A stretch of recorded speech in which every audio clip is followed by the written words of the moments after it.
एक माला के अंदर की हम जीत सकते हैं और उनका आश्वासन कि अराफात जेल जाएगा और ये पैसा आपको देना पड़ेगा सब जगह। और ये उनकी देन है। अंदर भाई आ जाएगा।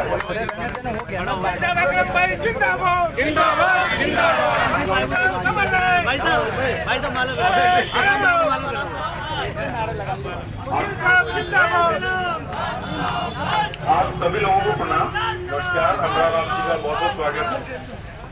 हमारा जो आपका आंदोलन चल रहा है वो आंदोलन आप बखूबी लड़ रहे हैं, लेकिन इसमें सिर्फ हमने तो एक इतना सा किया है।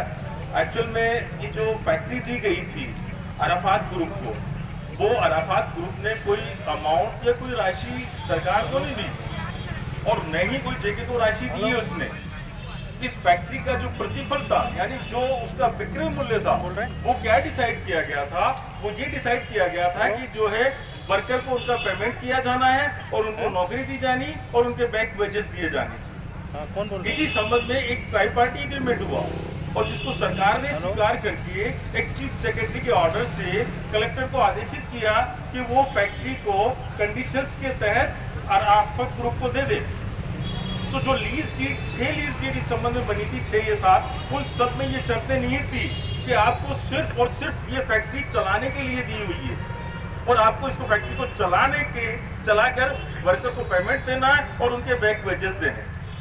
यदि अराफात उन शर्तों की पालना नहीं करता है तो सो मोटो वो लीज डीड रिजेक्ट मानी जाती। उन शर्तों की कोई पालना अराफात ग्रुप ने नहीं की। अब आप देखिए कि उन 6 लीज 7 लीज में ये स्पष्ट लिखा हुआ था कि फैक्ट्री चलानी है। इसका बिल्कुल तात्पर्य ये था कि वहां पर प्लांट इंस्टॉल था, लगा हुआ था प्लांट, तभी तो फैक्ट्री चलाएगा वो। लेकिन फैक्ट्री चलाना तो दूर, उस व्यक्ति ने उस प्लांट को वहां से निकालकर चोरी कर लिया और उसको खुद करके काफी करोड़ों रुपए उसके जो है अपने जेब में रख लिए।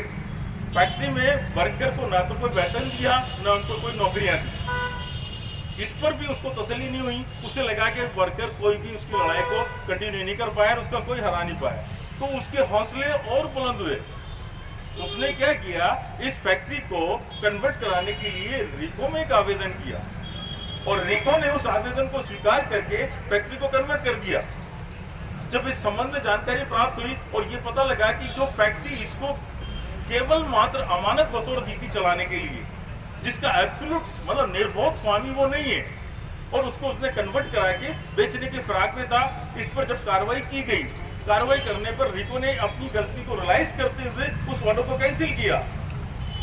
उस ऑर्डर को कैंसिल करने के बाद रिको अराफात ग्रुप ने राजस्थान हाईकोर्ट में उस ऑर्डर पर स्टे लिया कि रिको अपने ऑर्डर को कैंसिल नहीं कर सकता। उस स्टे के खिलाफ आफ्टर ऑल सुप्रीम कोर्ट से आप सब लोगों के फेवर में ऑर्डर हुआ और ये माना गया कि वो जो अंतरण था, जो उसका ट्रांसफर था, कन्वर्जन था, वो गलत था। चूंकि एक और तो ये चल रहा, दूसरी ओर हमने एक एफआईआर आपके नेताओं की तरफ से दर्ज कराई और उस एफआईआर में हमने कहा कि चूंकि जो प्लांट इसको चलाने के लिए दिया था, जिस प्लांट का ये मालिक नहीं था, उस प्लांट को इसने यहाँ से चुरा कर बेच दिया। उसके संबंध में हमने एफआईआर दर्ज कराई और उस एफआईआर पर आप देखिए बड़ा वंडरफुल फैक्ट उसने पेश किया। एफआईआर पर वो ये कहता है कि मैंने ये अलॉटमेंट जो कलेक्टर की जरिए जो शर्तों के तहत मिला, उसको मैं मानता ही नहीं हूँ। उसने सिर्फ एक एप्लीकेशन दी कि मैंने इस पूरी फैक्ट्री को 54 और समथिंग अमाउंट 54 करोड़ में मैंने अराफात से खरीदा, जेके से खरीदा। अगर आपने 54 करोड़ में जेके से खरीदा तो ये जितना अलॉटमेंट है जिसके आधार पर कलेक्टर इसको रख रहा है यहाँ पर, वो गलत है। भाई दो में से एक ही चीज सही होगी, या तो आपका खरीदना सही है या आपका अलॉटमेंट सही है। जब आप अगर मान लो खरीदने वाला डॉक्यूमेंट आप उस अलॉटमेंट वाले डॉक्यूमेंट को ऊपर करते हैं तो इसका मतलब आपका वो डॉक्यूमेंट फर्जी है।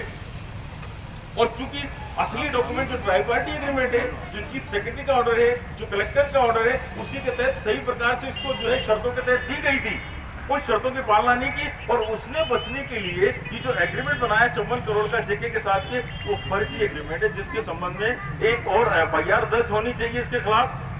क्योंकि अपनी लाइबिलिटी से बनने के लिए जो फर्जी दस्तावेज का इसने गठन किया धोखाधड़ी पूर्वक, उसके संबंध में ये जेल जाना चाहिए। हमारा जो मुद्दा है, इसके बाद फैक्ट्री पर तभी बने रह सकता था जब आपका वेतन, वेजेस और एग्रीमेंट की पालना करता।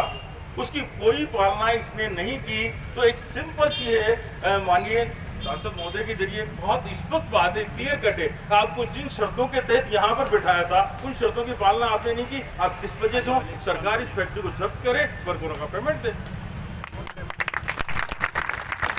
बहुत क्लियर कट मुद्दा है, बहुत क्लियर कट आपकी लड़ाई है। तो निवेदन है कि इतना सही है।